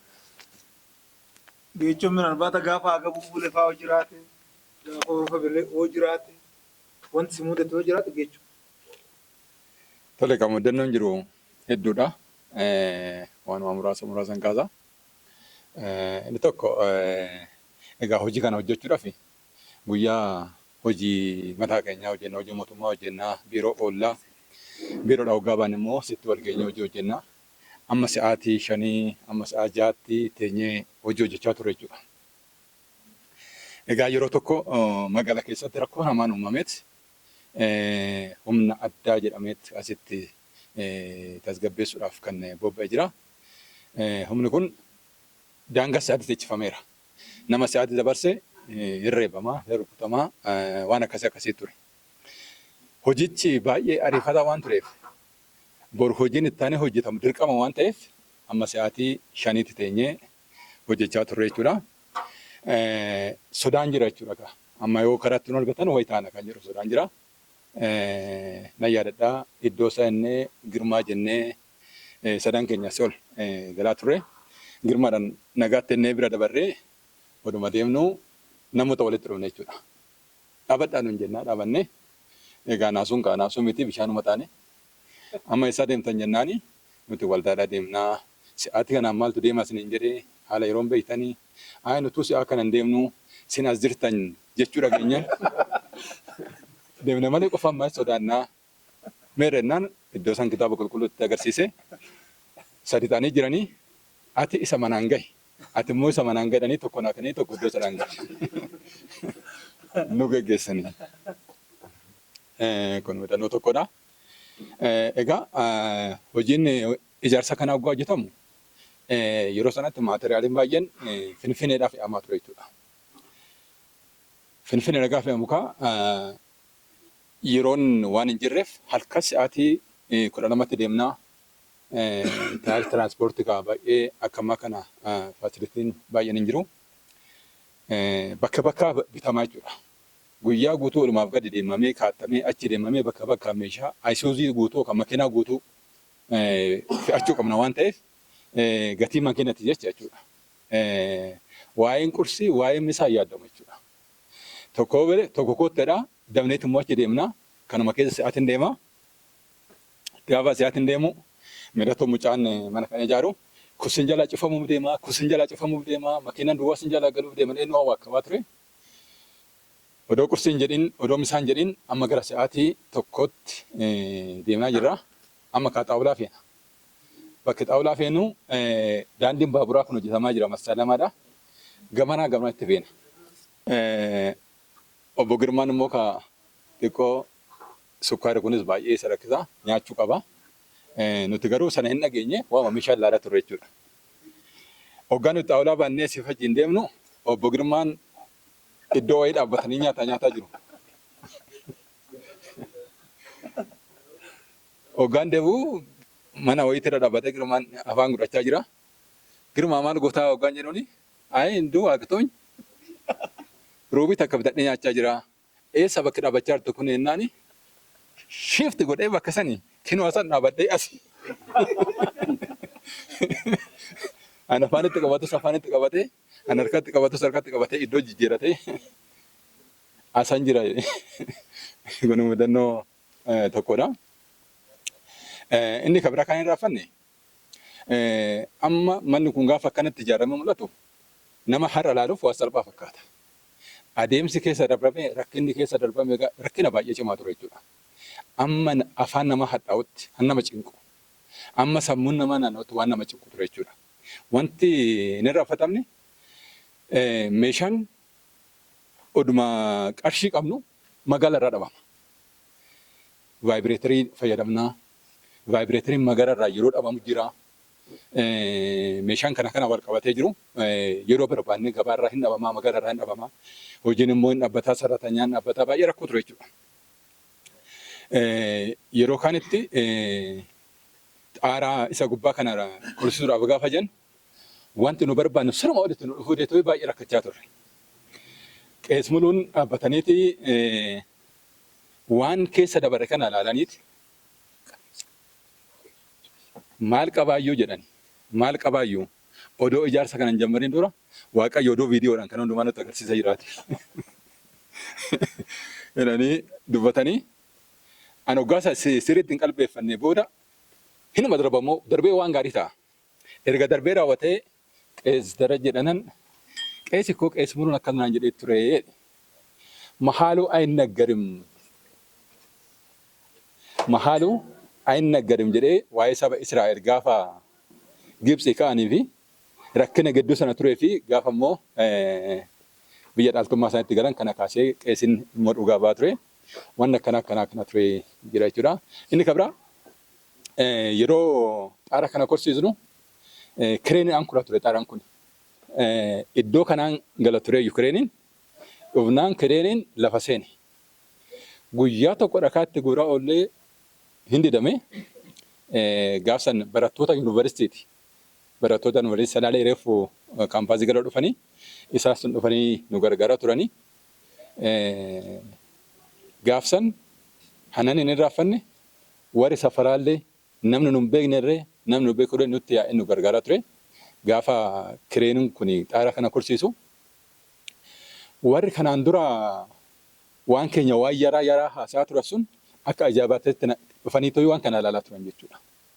Kanaaf waan baay'ees gaafachaa turanii gargaarsa Waaqayyootis ijaan argaa turanii waaqni keenya waaqa guddaa akka ta'e waaqni keenya hundumaa danda'a akka ta'e nullee baratanii nu'ii fi miti nama kaaniifuu abdii guddaa ta'e kan jedhudha. Tole Waaqayyo sin eebbisu egaa gaafiin keenya muudannoo tokkicha tokko dhageenyeti warri nyaachatis nyaachatuma. Obbo Girmaan as keessaa yaa muudannoo baay'ee ka qaban akka kofallu inumani abdaddaa. Mee muudannoo isaanii maal si mudate yeroo sanatti gabaabsatoo? Amma muudannoo yeroo sanii waan baay'eedha garuu hunda gaan sunis hin danda'amu. Ani waanuma asitti na mudate tokko isinitti hima. Isa fooqii tokkoffaa jechuudha. Achirra irra naa bu'ee tanani hojuma kanaaf anasitti deddeebinunnaa inuman dhufee bakka dhaqee akkatti miilli kiyya duubatti hafees hin beeku. Akka ilma Asteer bu'een oole godha. Innaa bakka eenyuun afaana jiru jechuu haa ta'u abbaan beekuu garmalee rifadhe. Miknyaatuum lafa bu'ee natti fakkaate tanan. Ijaarsa baan nu cabsu jenneetuma itti dhiisne jechuudha. Kan biraa immoo ammas waa'ee inni kan Finfinnee keessaa baay'eedha. Amma geechoodhaan akkanatti haasa'u kuni gaafa meeqa hoggaasanii Finfinnee keessa qofforaatii jiran kan yaadattan ta'e mangad siraa minaamin bakka waan akkasii kun jira. Gaaf tokko bakka deemee dadhabee tananii dhagaa guddaa tokko irra taa'e. Dhiqaaduu wajjiniin nagatanii deeman.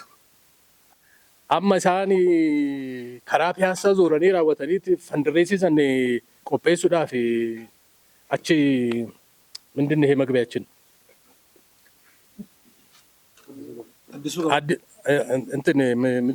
Min hotel Sameen hotel ማለት ነው.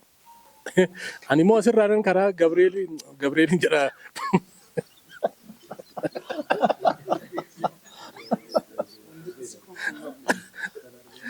Giyoorgisii hedduu keessa maaluma naan jedhan achi keessa bahee miilaan achitti wal agarre jechuudha. Amma kanas hinuma kofalla jechuudha waliigaluun keenya amma kana. Inni የጨረቃ የሚለው ደግሞ ጉርሼራ isa kunoo. Daawwattoota yuutuubii keenyaa akka nu hordofaa jirtan akka baay'ee bohaaraa itti eebbifamaa jirtan namannaa ammas qophiin keenya akkuma itti fufetti jira. Egaa gara lubootaatti sin deebisaa.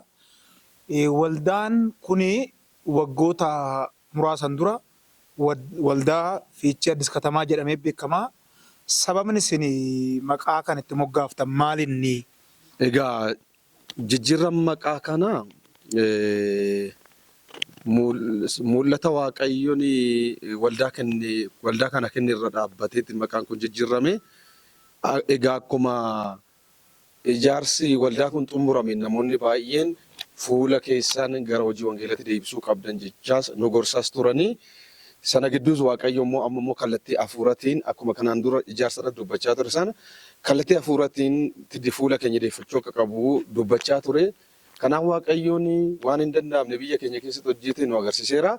Hojii hafuuratti deebinee hojjechuu qabna gaaf jedhamu mul'ata tokkotu dhufee mul'anni sunis salaala Kiristoosiif gochuu mul'ata jedhu akka loogootti godhannee kaafannee eega salaala Kiristoosiif gochuudhaaf immoo maqaan keenya kun nu ibsu maqaan Fiichee Addis Katamaa jedhamu kun magaalaa Fiichee keessa Addis Katamaan gooxii tokko maqaa gooxiitti waamamu hin qabnu ijaarsa kana wajjin hin deemu nu wajjin hin deemu jennee booddee maqaa akkamitti jijjiirrannu gaaf jedhamu maqaa adda addaa dhufee booddee kanatti walii galle keessaa Fiichee Salaalee jedhamnudha. Fiichee Salaalee jedhamnuun kan itti murtaa'e ka'umsa keenya Fiichee godhannee guutummaa Salaalee keessatti hojii wangeelaa in hojjennaa jedhameeti yeroo san karoorri qabamee maqaan kunis yaa'iidhaan murtaa'ee booddee hanga sinadoositti deemee kaawunsilii sinadoosii murtaa'ee gadi deebi'ee maqaa kanaan fayyadamaa jirra. Egaa mul'ata kana gara hojiitti jijjiiruunis achumaan danda'amee gara mishiinarii bobbaasuuti. Mishiinarii bobbaasuudhaan dura garuu guutummaa Salaalee keessa kan jiran namoota walitti qabnee yeroo maree leenjii goone waa'ee mul'ata Salaalee gochuu kana keessa nuyi kallattii kanaan hiriiraa kanatti kanaan hojjennaa isin nu duuka hiriiraa hojjedhaa waan dandeessan hin jedhametti galame. Egaa mishiinariin tokko lama jedhamee bobba'ee akkuma mul'ata sanaayyuu guutummaa Salaalee keessa aanaa Salaalee qabdu keessa walakkaa keessatti hojjetamaa jira. Egaa mul'anni Salaalee Kiristoosiif jedhe sun Salaalee irrayyuu darbee amma yeroo har'aa naannoo Amaaratti ce'ee hojjetamaa jira. Tolee galatoomaa Qees Darajjee buna dhugaa taphachaa akka jirtan abdii qabna. Asumarraan Qees Muluun mul'ata Salaalee Kiristoosiif jedhu kana keessatti egaa Qees Darajjee waan bal'aa kaaseera. Mee egaa mul'anni kun erga jalqabee amma waggaa muraasni lakkaa'eera. Maalirra jira? Akkamitti hordofaa jirtu? Maalis immoo gochaa jirtu kan jedhu gabaabbinaan mee Qees Muluun. Salaalee Kiristoosiif godhuu gochuu kana keessatti egaa Waaqayyoon karaa baay'eedhaan nu gargaareera.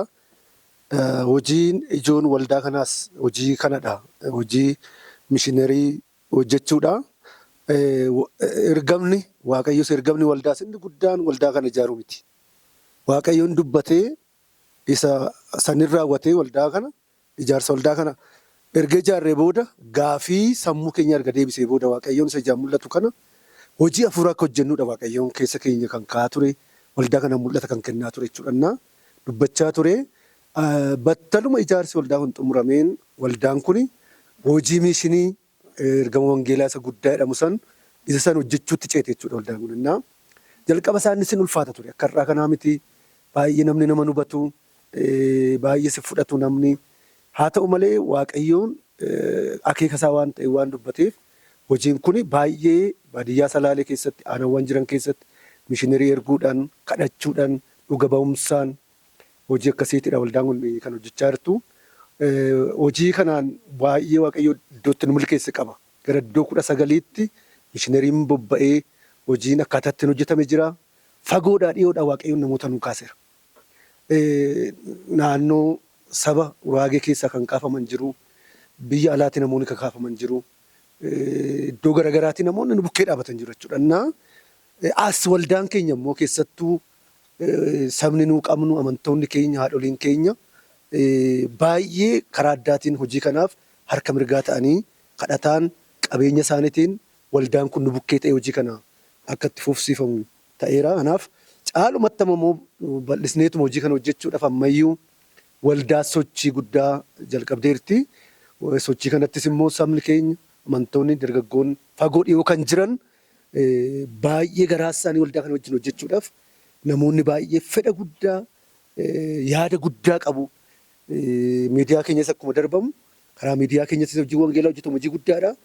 Kallattii sanillee hojiin hojjetame hojii bal'aadha. Miidiyaa koominikeeshinii waldaan keenya qabdu baay'ee obboloota asirratti ogummaa isaaniitiin illee yeroo isaanii qabeenya isaaniillee aarsaa godhanii hojiin kun akka bal'atu akka lafa qabatu kan godhe keessaa tokko miidiyaa waldaa kanaati. Isaanillee waaqayyo isaan eebbisachuun barbaada.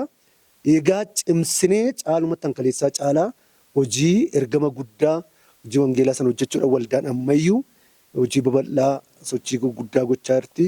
Kanaaf waaqayyo nu gargaaraa jira. Waaqayyoon guddisnee kan itti galateeffannudha hojiin kuni. Baay'ee kan itti gammannu, baay'ee kan itti boqannudha jechuudha. Baay'ee waaqayyo sitti nu milkeessara. Waaqayyoof galata guddaa qabna. Bifa kanarra jira ammas baay'ee ciminaan itti deemaa jira. Tole guddaa galatooma. Gaaffiin isin naa kaastan gaaffii bal'aadha. Haa ta'u malee garuu akkaataan hordoffii keenyaa maal fakkaataa isa jedhu gabaabsuma deebisuudhaaf waldaan keenya maqaa ishii gaafa jijjiirrattu mandara xiqqoo keessaa gara bal'aatti kan jijjiirame. Salaalee bal'aadha. Lafa bal'aa kanarra nama baay'eetu jira. Nama baay'ee kanaaf immoo ergamni waldaa kiristaanaa dubbii sagalee waaqayyoo nama biraan ga'uudha. Isa kana nama biraan ga'uudhaa fi tooftaa adda addaa fayyadamti. Tooftaan ishiin fayyadamtu keessaa tokko warra dargaggoota hojii wangeelaa labsan salaalee keessatti iddoo adda addaatti bittinneessiteetti.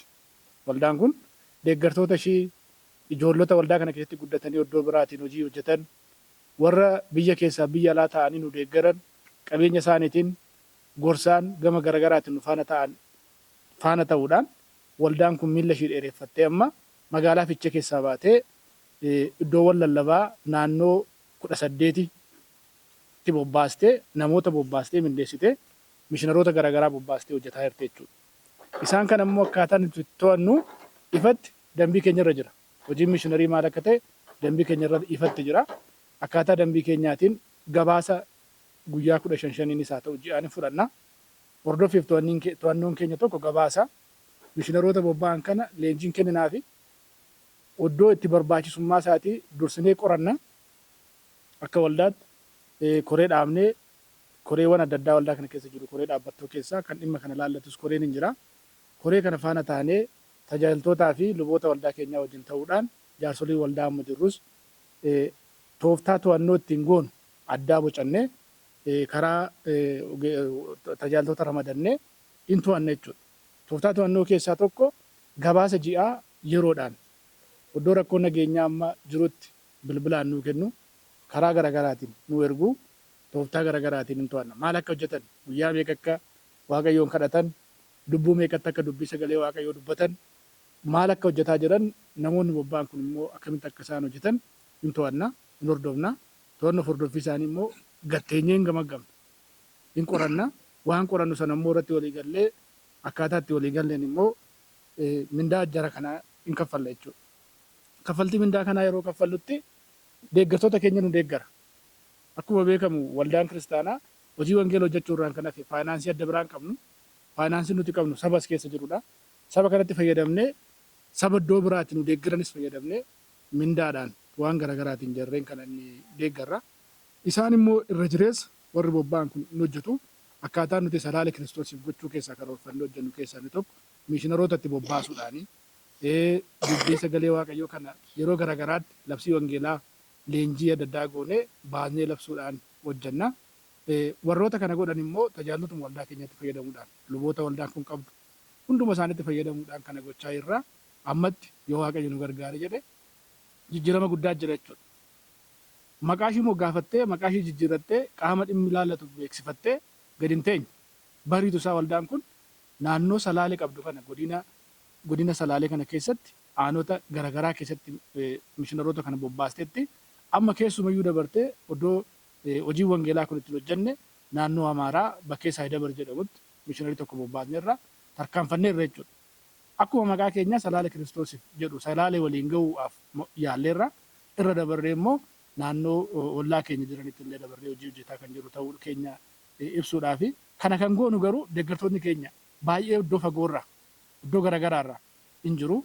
Fakkeenyumaaf kaasuudhaaf Sinodosii Beetelaluu Abbaaboor deeggartoota keenyaaf namoota dhuunfaa akka waldaatti iddoo garaagaraatti nu deeggaran akka waldaatti guutee akka sinodosiitti isaan nu deeggaraa jiru.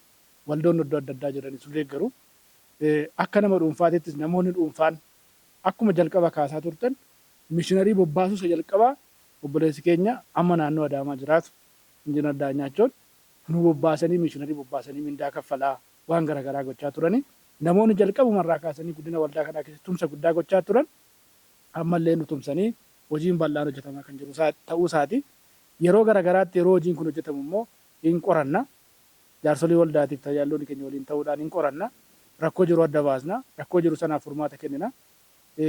Oddoo hanqina qabnutti immoo oddoo hojiin hojjetamnetti immoo adda baasnee hojii sanas ilaalla.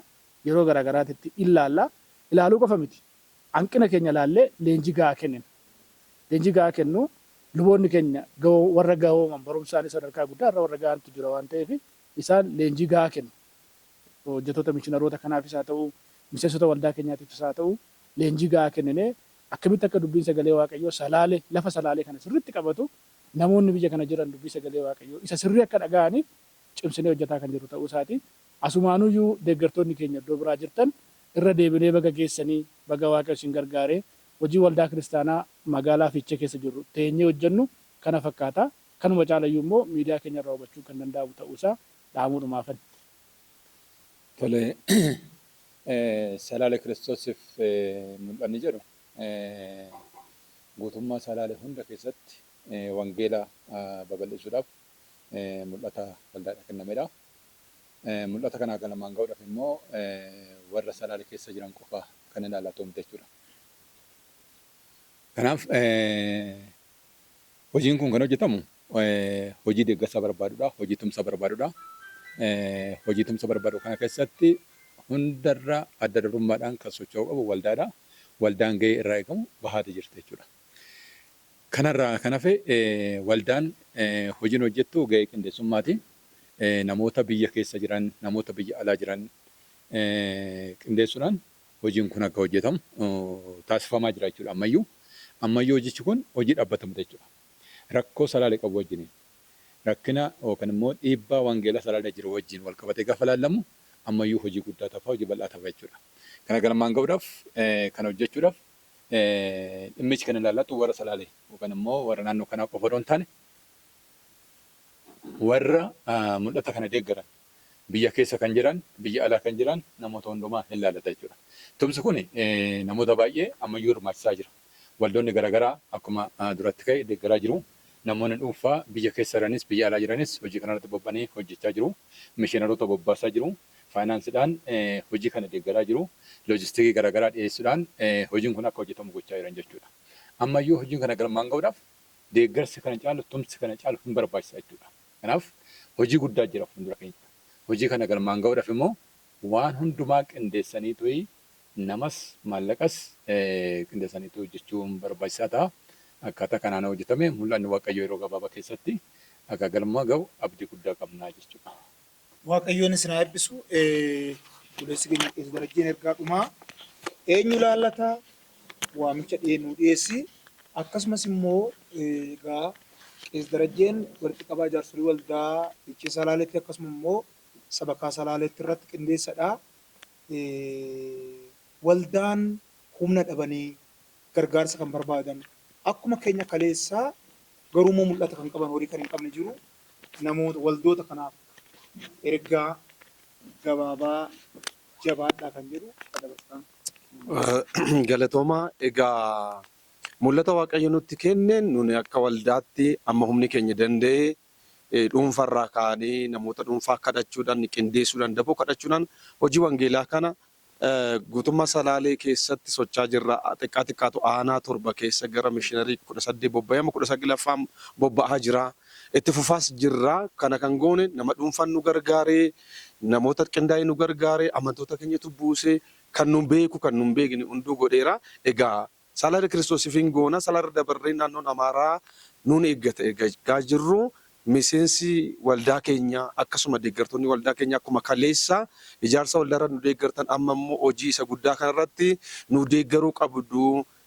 Namni gooftaa keenya Yesuus Kiristoosin fayyisaa lubbuusaa godhatee fudhate kamiyyuu hin ilaallata waan ta'eef dhalattoonni Salaalee deeggartoonni salaalee warri waa'ee salaalee beekanii fi salaalee keessatti wangeelli hojjetamuu qabaa jedhanii quuqqama qaban inaaffa qaban warri kadhachaa turan hundinuu hojii akkasii kanaaf bakka jiran taa'anii alas haa ta'u keessas haa ta'u kallattii afran irraa daboo kana dhagaanii hirmaachuu qabu. Wanta xiqqaadhaan tuffachuu qabuun wanti xiqqaan walitti godhamu kun dhufee hojii guddaa bobbaasaa. Amma nuuni mishiinarii 19 gahaa jirra.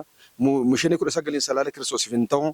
Mishiinarii 50 mishiinarii 100 bobbaasnee bal'inaan guutummaa salaalee keessatti socho'uu barbaanna. Sanaaf immoo maallaqa nu barbaachisu waan ta'eef nu cinaa dhaabbachuu qabu duudhee hundumaa waamicha gochuun barbaada.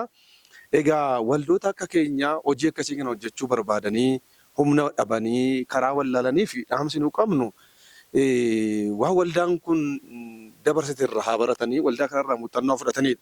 Tokkoffaan waldoota muuxannoo fudhachuu barbaadan hundumaa nun akka waldaatti waan waaqni nu barsiise isaanii qooduudhaaf qophii ta'uu keenya asumaanuu ibsuu hin barbaanna.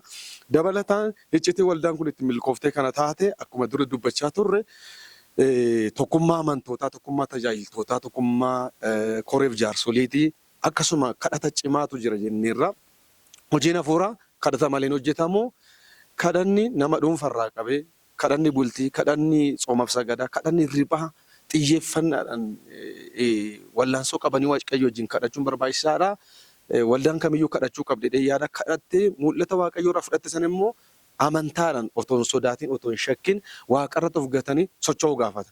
Namni yeroo socho'e kan waaqni hojjetu callisanii uma kadhachuun qofti gahaa miti. In kadhachuudha, hojjechuudha, tarkaanfachuudha. Hamma hojjetne, hamma tarkaanfanne waaqni isin gargaara waan ta'eef kadhadhaa. Mul'ata waaqni keessan ka'u irratti mari'adhaa.